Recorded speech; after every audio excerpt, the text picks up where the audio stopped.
Hi everyone. Hello. Thank you so much for joining. Hi. Hi to everyone who's waving and saying hello. Hi. So today is something that I have been really excited for all day because it's something very new. It's something, that of course I love a lot, you love a lot. We love having, we love making more of, we love working on, we love talking about, we love learning about. And that's of course money. So we love that so much. So I want to talk about that today. I want to talk about how you can manage money as a freelancer. And the main reason like I'm so excited about it is because once I started writing down a few points as to what I want to share with you, I realized that most of these things are not even something that I've read somewhere. It's not something that someone just came up and told to me like, hey, this is the freelancer's guide to money management. I think no one talks about it. And this is all experimental based. This is all something that I have tried and learned from, made a lot of mistakes, grew upon, and then my I've like bothered my parents again and again asking them what to do exactly, and then I've learned from them and then I've applied it. So the idea is to basically give as much of that information as possible to you in this 1 hour. So this is going to probably be a longer session than normal because I have more things to talk about. And I'm sure you like all of these things because these all of these things are completely different. And you may already know some of these things, you may already be doing them, but still, I mean, please stick throughout the whole thing. And if you have any questions, you can keep commenting them, but I'll answer them towards the end of the video. So maybe around somewhere after 20-30 minutes, I'll take on a Q&A. For the Q&A, please make sure you are asking questions about money management because that's today's topic and that's the questions I'm going to be answering. So, yeah, that's a little bit about today. So, let's begin. So, the first thing I want to talk about is how to increase your income. And the reason for this is basically because we all talk about saving, we all talk about having more money to ourselves, we all talk about not spending much, saving as much as possible. But even if you keep saving, there's only certain amount of money you can end up saving even after a year. Even if you save, say 100% of your income, but you're making, say, like 10,000 rupees per month, and you have stuck to that, you save 100% of your income, you're still saving 10,000 rupees every month. So if you want to increase your savings, you have to increase your income. So I have a few things here that I want to share about increasing your income. How can you do that? Okay. These may seem very broad, very vague, but the thing is that these are the things that actually work. So if you kind of put that in your head and if you kind of really think about it, it's going to work for you. Okay. So the first thing is that you need to consider high ticket work. So you may have heard about this thing that when you start out as a freelancer, you think that nobody will pay you good enough, or even if it's been a few months, a few years of freelancing, you still think that there are people who are not going to pay you. Like there's nobody who can pay you what you ask for. So you keep doing small work that does not pay you enough, that's probably not making you happy, that's very time consuming, very mentally stressful, all of those things, and you keep doing that work. But the idea is that until you leave that work, you don't have anything to push you to do, like, the bigger stuff. So if you keep working on something that's probably paying you 1,000 rupees when it could have paid you, say, 5,000 or 10,000 rupees, then you're going to keep getting stuck in that loop of, being happy and sufficient and, making your life work with whatever money you're getting, as compared to when you don't have that work even, and then you have to really work hard on getting some bigger clients. So that's the idea. Look for more high ticket clients. You can go in for the other work as well, like if you can go in for negotiated work as well, but every month aim to have at least one high ticket client, and that one person could be somebody who works with you for 1 year. That's completely fine, but at least every month you should be working at least with one person who is a high ticket client.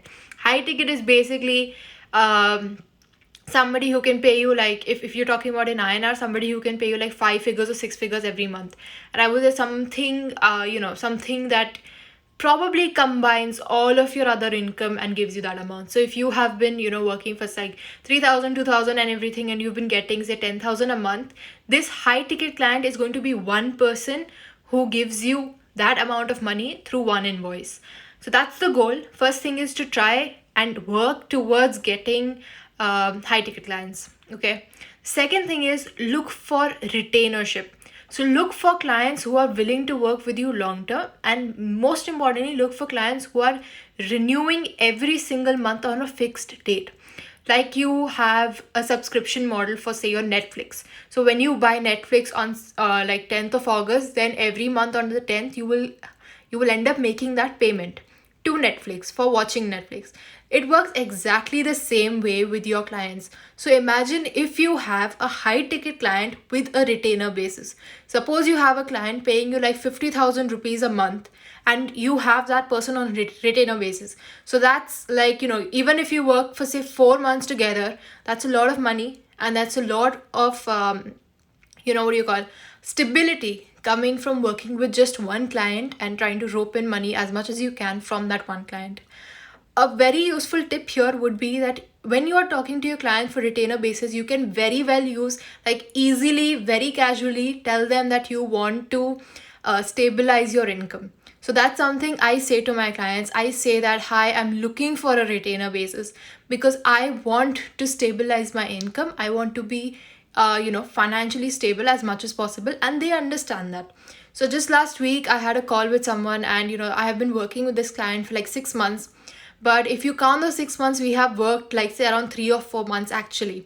Like say 3 or 4 invoices in 6 months, because there would always be a delay in renewal.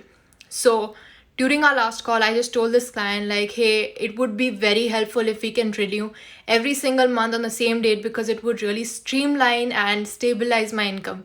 And this client was like, yes, okay, done. And then we even booked the call for next month right then and there, and the invoice was paid, and now it's been working out fine. So be very open about this. Be very open about why you're looking for a retainer basis, and your clients will actually understand. The third thing is to increase your existing invoice by adding on new work for your existing clients. So it's normal for us, like, to think that, okay, we've been working with this client for like 6 months and we have not revised the rates. So what I'm going to do is I'm going to go to the client right now and I'm going to tell him that, okay, next month onwards, we need to revise because it's been 6 months. You see, like, this can be a good idea because, you've been working for a few number of months, you can increase the invoice. But a much better thing to do is to first add more value in the client's life before increasing the invoice. So how do you do that? You do that by adding some extra service and then charging for it and getting paid for it. So the client is, of course, you get more work, but the client feels like, he or she is getting the value of the money they're paying you. So for example, if you are writing articles for a client and you have been working with that person for like say 6 months, and you realize that say their social media is quite weak, and you have been looking at that because their blogs are not getting traction, and it's mainly because the social media is weak and they're not promoting their blog. What you can do is, as a blog writer, you can say, the blogs are going well, I'm really happy working with you. One more thing you could consider is getting more traction on what we are doing, getting more traction and engagement on these blogs itself. How do you do that? I can help you out with marketing. I can help you out with social media. And in that way, you increase your work, you increase the scope of work, and along with that, you increase your amount of the invoice. So that's another way to increase your income, by adding more value to your existing clients, because it's much easier to convert your existing clients for new work rather than keep going back and looking for new ones. So consider that. And the fourth thing to make more money, to increase your income, is to set your goals. So setting your goals is very important. It may seem very trivial. Basically what you have to do is you have to either think of last month's income and like add 10 to 20% of it and aim like, okay, I'm going to make this much. If you made like 50,000, add 10 to 20%. So aim like, I'm going to make like 55 to 60K next month. And you may think that it's too big a leap, But once you like just have it in your head, it's actually going to work out for you. And this is something I have seen personally has worked for me. It has worked for me even when I have thought of double the amount that I was earning before in the previous month. And I think like I have my parents to give a shout out for this because every time like I had a particular monthly earning, like I would tell them like, okay, this is what I has happened, this is how work went this month, and they would be like, okay, next month let's aim for this.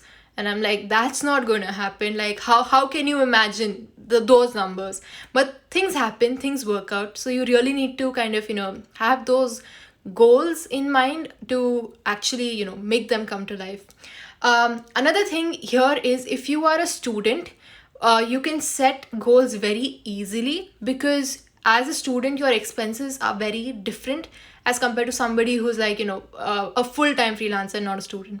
So for a student, your typical expenses or my typical expenses are like my rent, my food, my travel to my my college, and some things here and there, buying shoes, buying like stuff for the house and things like that. That's fine.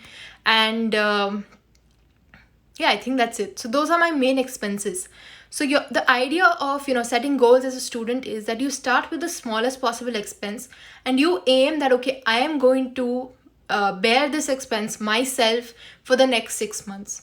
So start with something simple. Say I'm going to start with my monthly personal expenses. So I'm going to pay my own travel and food. That's about say 3,000 rupees per month. I'm going to do that by myself. Set that goal. If you have been meeting that goal consistently for say 3 or 4 months, then increase it. Increase it to, okay, now I'm also going to cover my electricity bill and my water bill. Then I'm also going to cover my rent. Then I'm also going to cover, traveling back home. Things like that. So that's where you grow from. That's where you increase your income by setting small goals. And as in how you keep hitting them, you keep increasing that goal. So this is some like a simple way that students can set goals with respect to their student life. So just a quick recap for how to increase your income. The first thing is to consider high ticket work. Second thing is to look for retainer work, and feel free to talk to your clients about why you're looking for retainer work. Third is to increase your existing invoice amount with your existing clients by offering them more services and more value. And the fourth thing is to set goals, especially if you're a student. If you have limited expenses, it's something that you can really work on and grow from, based on whatever the smallest amount is to working towards whatever the biggest amount is. So that's how you go ahead for increasing your income. Next thing is, how do you track your money? Okay, so how do you track your income, your expenses? How do you track what things have you been spending more on? What could you have spent less on? So I'll be very honest, like when I moved to Dublin, is actually when every financial thing was like my responsibility. Buying groceries was me using my card, and paying cash by myself. So I had to keep a track, because earlier at home my parents would normally write down all the finances, so I never had to think about it. So once I moved here, for the first few months, I didn't really care about it. I was fine. But then eventually I realized like I was not able to figure out where all the money went. I didn't know how much I was spending. I didn't know anything about what my month looked like. What is my average expense in a month? Like how do I even tell my parents like how much money do I need every month? All of those things became like a big question mark. That's when I started looking for like finance apps, like money management apps, things like that. Nothing worked out. What I finally did was I went in for an Excel sheet. So I just made an Excel sheet.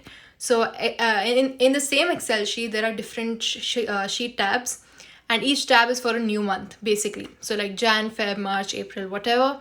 And on the income list, I have like the client name, the scope of work, the progress of work, the amount, whether it has come in, like what is the invoice amount, received, balance, all of those things maintained in an Excel sheet every single month. So that's for the income. And for the expense, what I do is, for the expense I write, I have a very few columns for the expense one. So one is what did I spend on, second is the amount, third is through what did I pay. So like, did I pay by card, by PayPal, cash, whatever, I write that down for easy tracking. And the final thing I write is a category. So every expense that I make, I put that in a specific category. So for income, when I have an Excel sheet, what happens is I can compare back and forth between the months and see where most of my money is coming from, what kind of clients I had, which was my best month. I can easily see everything. And it's easier to track how long I have been working with someone, how much has the income increased from that one client over the past few months, and accordingly I can strategize for the next few months as well. So it's a good way to study your past work, it's a good way to study your future work, it's a good way to study your clients and their nature of working and their commitment and how long have they stuck to you, all those kind of things. So that's easier. So that's how I use an income, like Excel sheet for my income. When it comes to expense, majorly what I use it for is those categories. So I have categories like like travel. So travel, any kind of travel to college, whatever it may be. So travel, my mobile bill, so that's a prepaid plan, so that's fixed amount every month, that's something that's on there. My food, groceries, food that I eat outside, that's different. So groceries is different, food that I eat outside is different. I have one for laundry because laundry is quite pricey here, so I have a separate tab for laundry.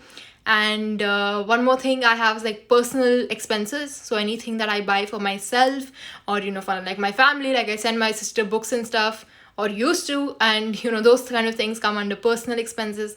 And there's a miscellaneous section, like all these expenses that just happen, that weren't planned or that don't really fall into a category, those come in there.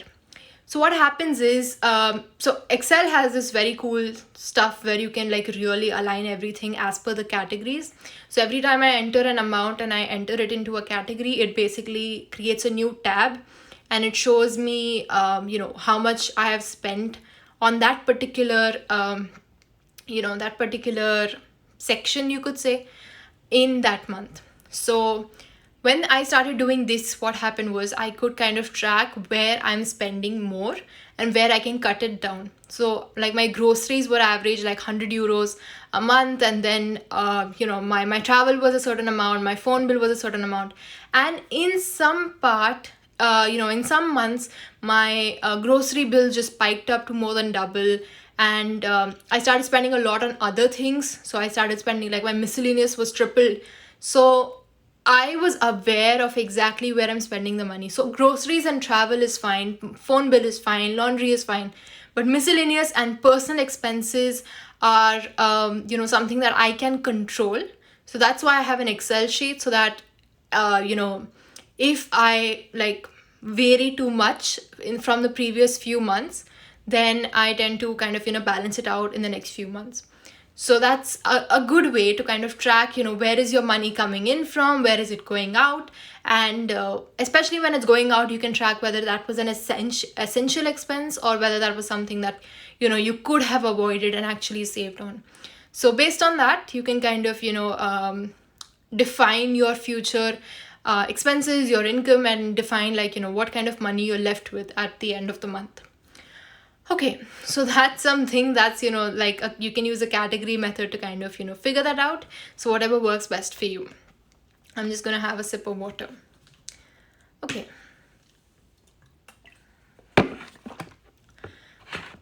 The next thing is the most interesting thing, I think. It's how to save money. Okay, like already we know, okay, fine, you increase your income, you get more clients, that's a little bit dicey and everything, but you already have income coming in. What do you do with that? How do you save money, right? So that's something, let's work on that now. How can you save money? Okay, first thing is to aim to keep a certain amount of your income aside. So with freelancing, the income is very unpredictable. Sometime you could be making, say, 10,000 rupees. Another month you could be making 50,000 rupees. So the idea here is, when you have fluctuating income, instead of saving a percentage of the income, try to save an amount. So let's say your average income is 20,000 rupees per month. Okay, so this is your average income. Aim to save, like, say, have like consider all your expenses and everything, consider something for yourself and whatever, aim to save, say, like 3,000 rupees per month. So every time, every single month, even if you like whatever amount you make in that specific month, keep that 3,000 rupees aside. If you make more income than your average, then you can plan to keep more for save more, but still aim to focus on the money rather than just the percentage. If you focus on the percentage, then during the low months you will end up saving much lesser than even your average. That is why I'm recommending that you save a specific amount every month, and if you earn more, proportionately or as much as possible, increase that saving amount for yourself. So that's one thing to consider, that you save a particular amount every month and not just a percentage of your income. Second is to consider spending on essentials only. So especially for like 1 year, you should try to make your expenses as fixed as possible. So I did that, actually. I did that until the pandemic happened, until the lockdown happened. I had very limited expenses in terms of what I spent on in a month. I had an idea that, okay, this is an amount that I'm willing to go over, like this, like, say 50 or 100 euros is something that I was willing to consider, that I could be okay spending, like eating outside or buying new shoes or whatever it may be. But other than that, most of my expense was the same in terms of travel, groceries, laundry, everything was as exactly the same as possible.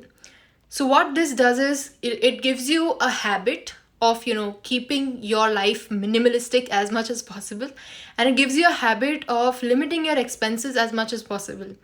So it eventually, first it's going to be a very conscious, very stressful decision that, oh my god, I really need to save money. But you'll realize with time that even if you're not keeping a track of it, you'll realize that without obsessing over it, you are actually saving a lot of money.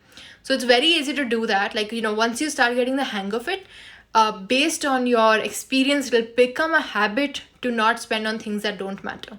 So going for that, try to kind of keep your expenses fixed for 1 year as much as possible. Keep it similar.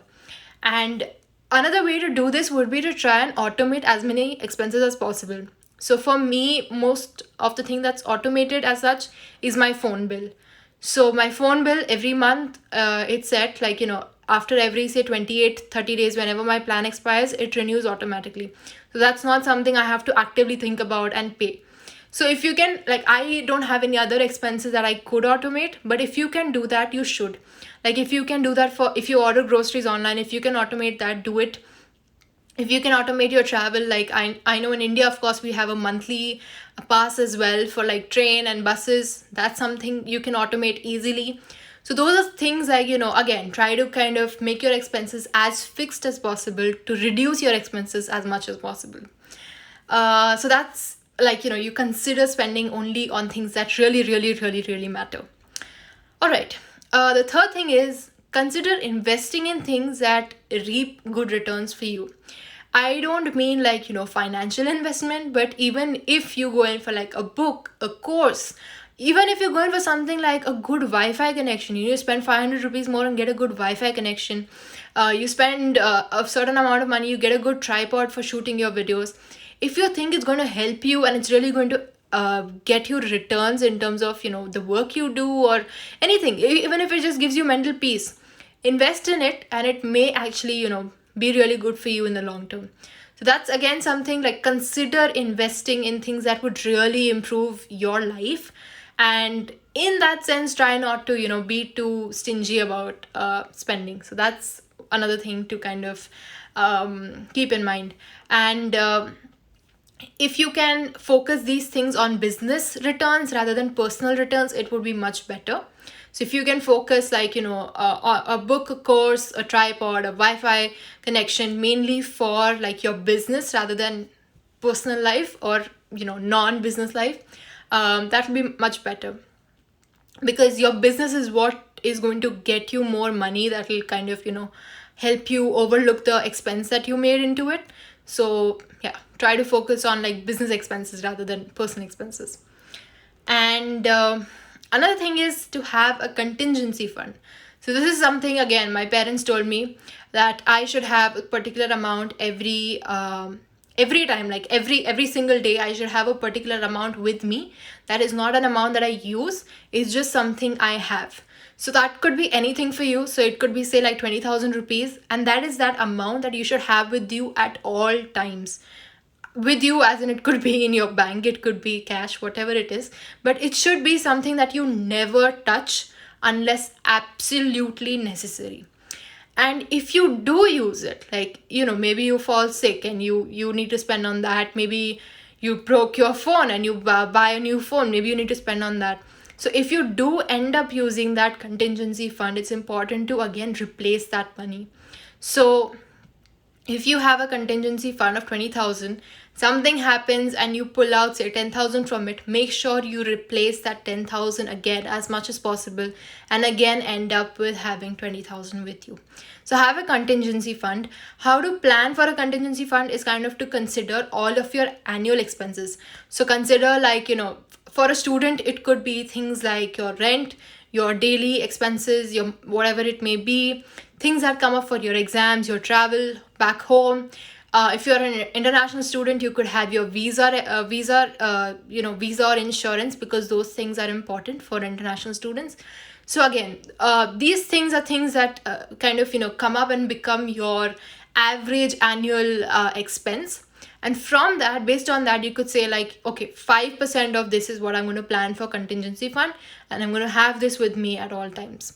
That percentage is up to you, but ideally it should be enough that you can survive 1 month on that income. Like, if you have to pay your rent, or if you have to pay any extra thing, you break anything, you lose something, you have to replace something, that contingency fund should be able to assist you for a few days, a few weeks, or preferably a month. So work on that as well. Another thing, and this is something actually my dad told me when I was talking to him about this today, so you pay extra attention because you guys really love all his advice.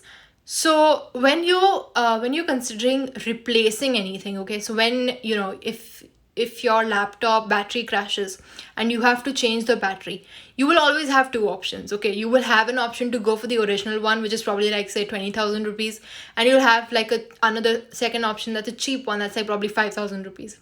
In this case, if possible and whenever possible, wherever possible, go in for the expensive original one.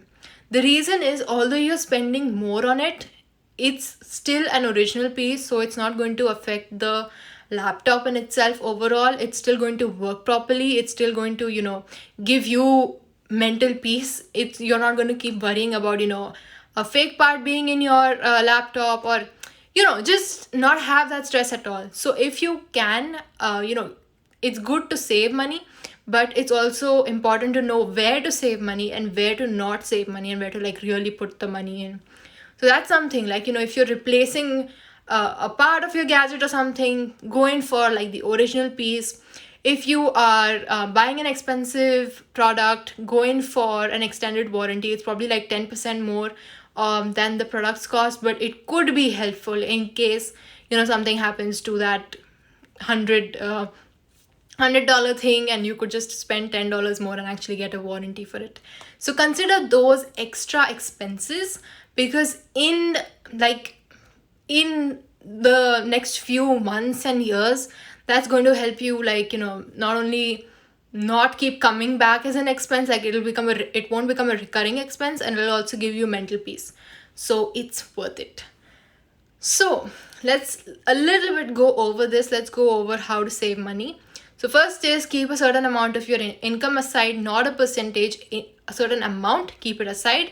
Second is, consider spending on essentials only, and keep your expenses fixed for at least a year, and then it'll kind of become a habit to do that, okay?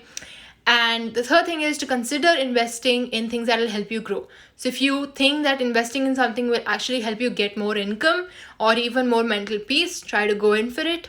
The fourth thing is, have a contingency fund. It should be ideally be something that will help you survive for like a year. A month. Okay, contingency fund is something that should help you survive for like a month, okay? The fifth thing is, if you're buying expensive items, or if you're buying expensive items, going for an extended warranty. And if you're replacing anything, always going for the original thing, so that you have mental peace and so that it's not a recurring expense. So those are some tips to save money. I have a few more tips that again come from my genius father. So again, you guys are going to have to pay special attention to this. So yeah. So first thing is that it may sound strange, but it's actually very true. Try to minimize how much time you spend browsing online. So work online, do your stuff, be on LinkedIn, blah blah blah, go on Instagram, whatever. But try not to spend too much time into browsing, like, new phones or new clothes or new shoes, new makeup. Don't do that, mainly because even if you don't need it, just by looking at it, you'll feel like you want it. And actually, you'll feel like you really need it, and you will end up thinking about it again and again, and you may probably end up buying it. So try to reduce that time that you spend just browsing online, so that you don't get this FOMO, you don't get this fear of missing out. And you can keep your expenses as much in your control as possible. So try to reduce that. And another thing is, this was something I read somewhere, I don't really remember, but you can decide. Something I read somewhere was that if you considering buying an expensive item, like, a phone, a laptop, an expensive vase, I don't know, whatever you like. If you are considering buying an expensive item, always have, before you buy that, always think whether you can buy it twice. So the idea is, like, if you are going to buy a phone, you should be in the position that you can buy two phones at the same time, like giving full money, like not even on loan, EMI. No, you should be able to give the full money instantly. This just kind of helps you plan better. It just kind of puts you in the position where you still have that much money already with you, and it's kind of okay to spend that right now, because you will cover it up later. So if you are buying an iPhone, a phone, I was just looking at my phone. Okay, if you are buying a phone, then have enough money that you should be able to buy it again. And of course, manage all your other expenses as well. So that's a way to consider, that's a thing to consider while you're buying expensive things. And the last thing that I want to say right now is that earning money as a freelancer is like just like this. You don't really know how much money you'll make, and you don't know where the money will come from tomorrow. You don't know if what the money you have right now coming in will even stay until tomorrow morning. You don't know that. Okay, things change overnight for freelancers, and because of that, you have to try to automate and maintain and kind of balance out your expenses as much as possible. And along with minimizing your expenses, you have to increase your income. So minimize your expenses, increase your income. And when I say minimize your expenses, avoid spending on anything that's not essential. Try this for 1 year. And then, after 1 year, you'll actually be in a position where you could consider really going in for things that you really, really, that you really, really love buying. So like, I bought an iPad after this 1.5 years of saving, because then I knew that, okay, I'm at a position where if I buy this, I probably won't buy something else, because I just don't have a habit of buying something else. That completely changed in the lockdown, because I ended up buying so many small things over the past few months, because I didn't have any other expenses. But yeah, that kind of changed. But yeah, that is something to consider. Okay, so that's just enjoy the process, because it's a complete roller coaster. But as long as you enjoy making the money, as long as you enjoy that challenge and you are up for it, I think it's going to be fun. And I think you're going to make more money as long as you're in love with the whole process. So that's a little bit of how you can manage your money as a freelancer.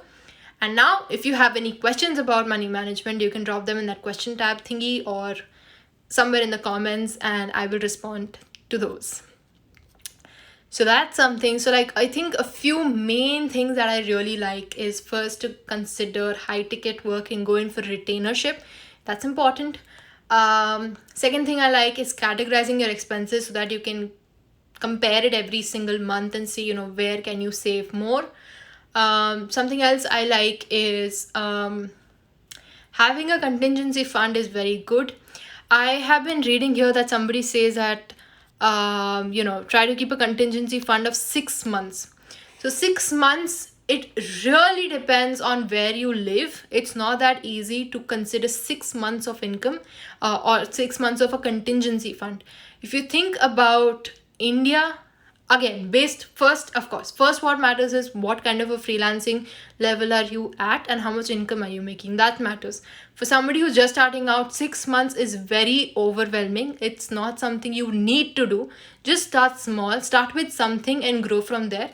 1 month is good enough because 1 month is, if you will probably end up figuring out something by the end of that 1 month if it doesn't work, if you still need money longer. So aim for 1 month in the starting, and of course it's good to have it for longer, so keep increasing that contingency fund based on how much income you make. That's first thing, based on income. Second thing is where you live really, really matters, because in India, it's very different. The rent is very different. The expenses are very different as compared to somewhere in Europe. So if you consider that, probably what you save for like a month here could probably be contingency fund for like a year in India. So that's again a difference between locations. So the idea is that you should not get overwhelmed by how much time can you survive with that contingency fund if you are starting out. Focus on having one. That's it. Just focus on having one contingency fund for now and keep growing on that as in how you can. So just keep working on that slowly. Okay. Amrita has asked to show an income and expense sheet template. I don't have an empty one right now, so I cannot show it right now.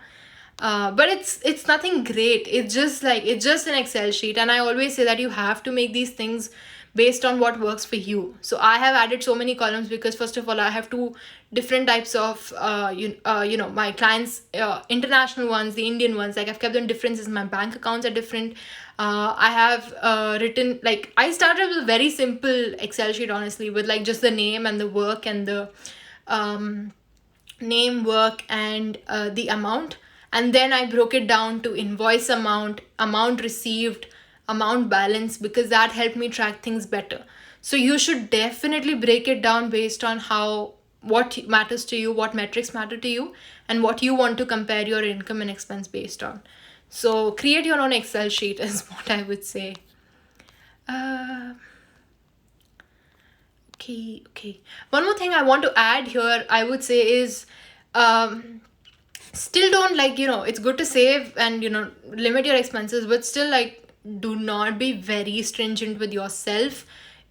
Once a while you can probably, I'm just going to talk about myself because I don't want to say anything else, but I'll just talk about myself that when I moved here, everything, like eating outside, was so ridiculously expensive. It still is. I mean, I prefer not to eat outside, but then I would, when I had long days in college that were unexpected, I didn't have food with me, and I would actually go hungry because I was like, I'm not going to spend on food. But then I realized that was so stupid. I was like, I'm not supposed to do that. I'm supposed to eat. Even if that's spending a few euros a day, it's fine, but I'm supposed to eat. And so, I would plan, after a few months, basically, I started planning that, okay, once a week, I can expect to eat outside. So that's again something that, don't be too stringent on yourself, because that's not good for you either. And again, don't use this as a leeway. Know where to spend, where spending is worth it, and as much as possible, try to minimize the expense. Comes back to that. Okay.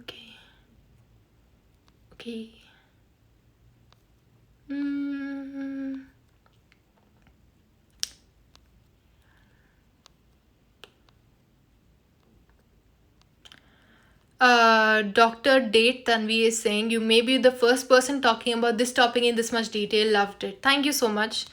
I'm really glad you loved it. Sanket saying, how to do pricing. There's a full IGTV video on how to price your services. Please check that out. Okay.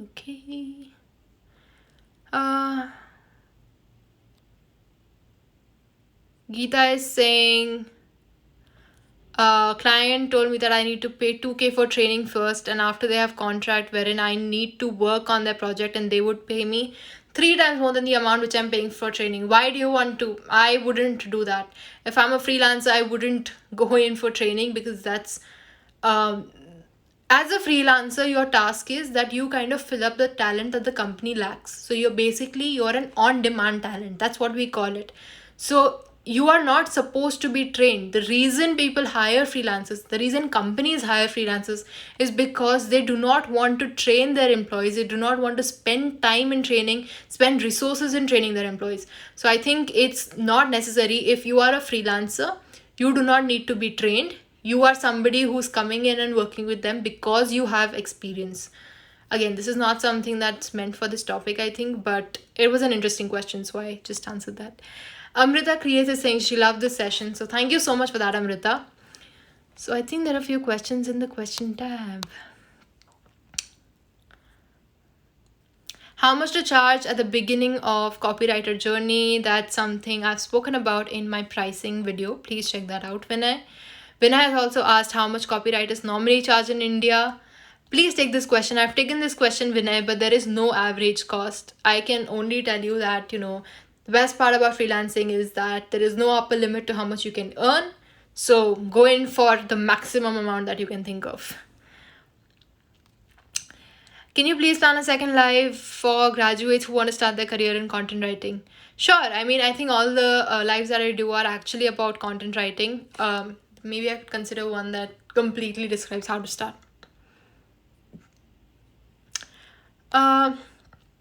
What's the best advice you have to someone who has just started his first job after graduation? My best advice would be, don't take advice from me, because I have done neither of these things. I have neither graduated nor do I have a job. So just don't take advice from me.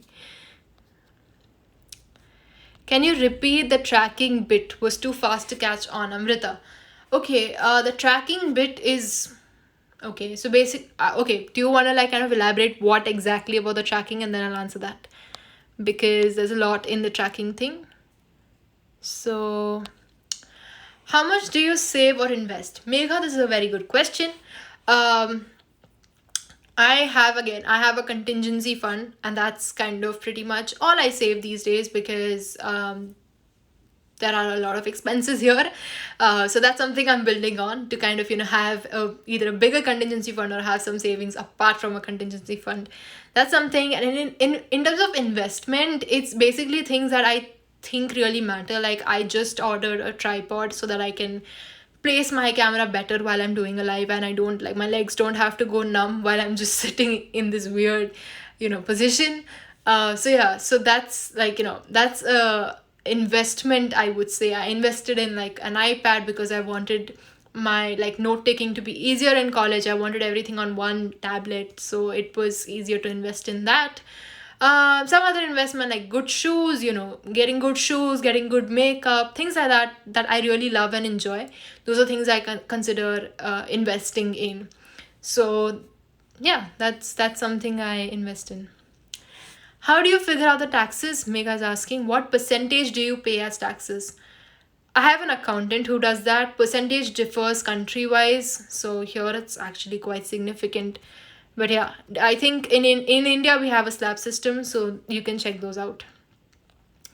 Do you pay taxes both in Ireland and in India? Yeah.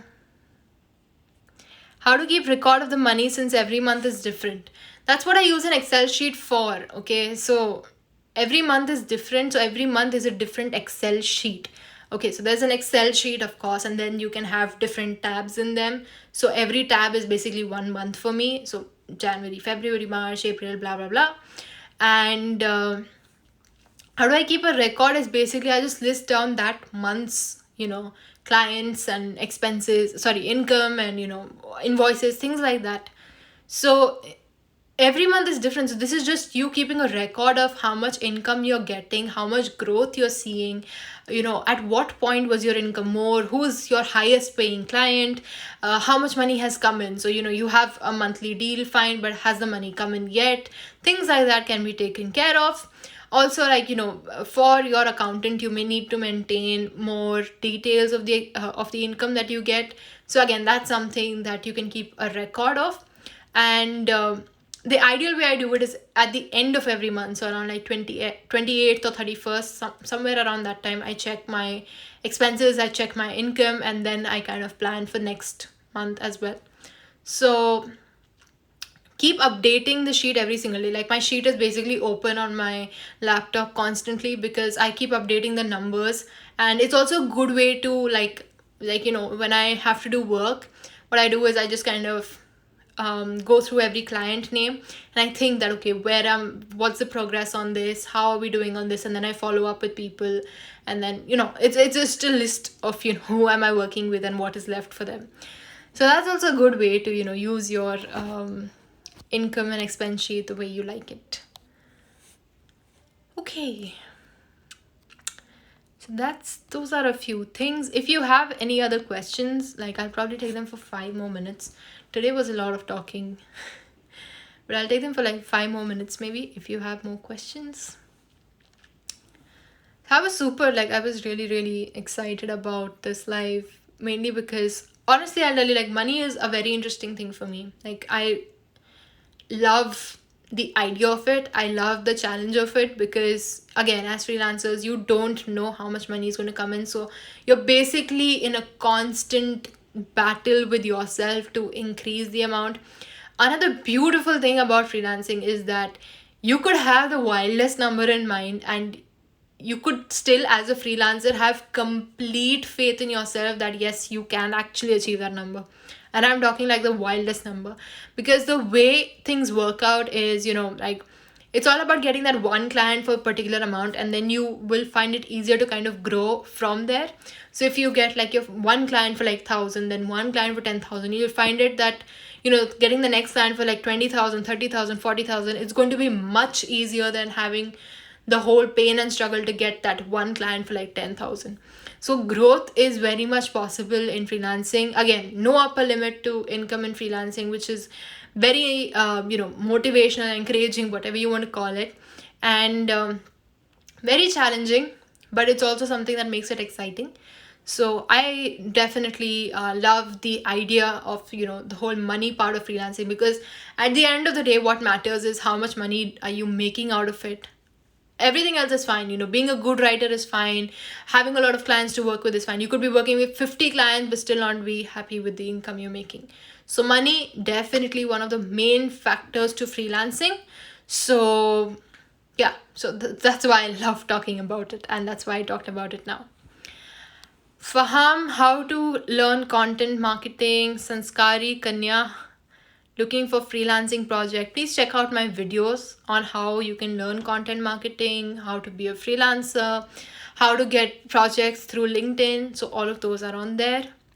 Megha said this was a really good session. 20s is the age where people make most money mistakes. So this session was really helpful. I think people make money mistakes at any age, like any age you can imagine. People make a lot of money mistakes. The idea is to simplify it as much as possible. Like, by common sense, just try to reduce your expenses and increase your income so you save more. And eventually your aim should be like to be in a position where you don't really have to stress about the expenses. So manage it as long as, like, you're a student for a few years, manage it, and then from there you can actually increase your expenses and spend more on things you love. So yeah.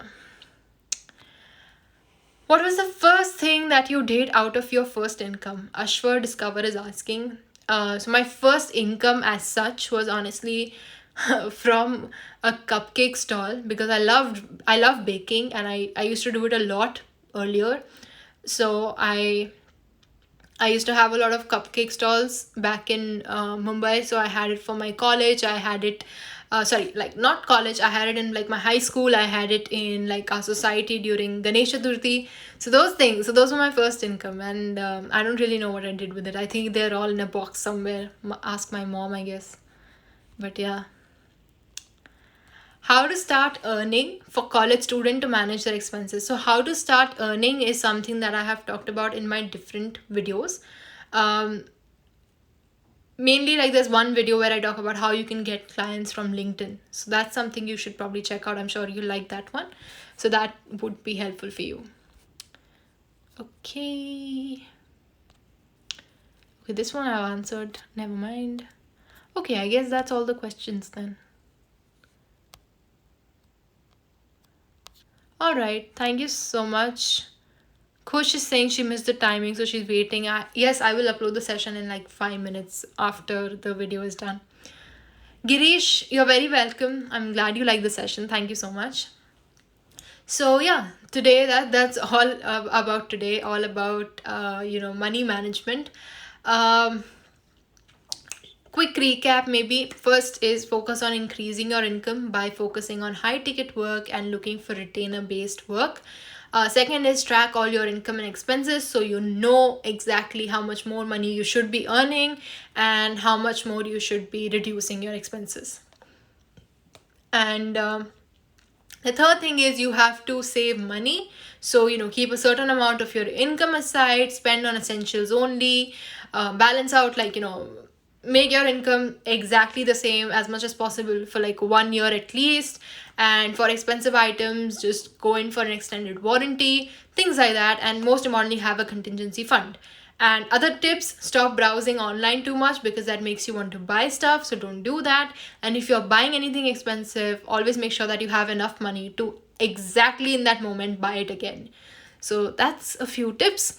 And Ashwar has said that this was a Gazab ka session. So I was waiting for him because he always says that in all the sessions. So thank you for that, Ashwar. Really appreciate that. So yeah, thank you so much for watching today, and I hope you are all doing very well. And I will be back with another session on Thursday. So same time on Thursday, 4:30 p.m. BST, 9 p.m. IST. It'll be a shorter session because it's not going to be about money. So yeah, so that's all for today. Thank you so much for watching, everyone, and take care and bye bye.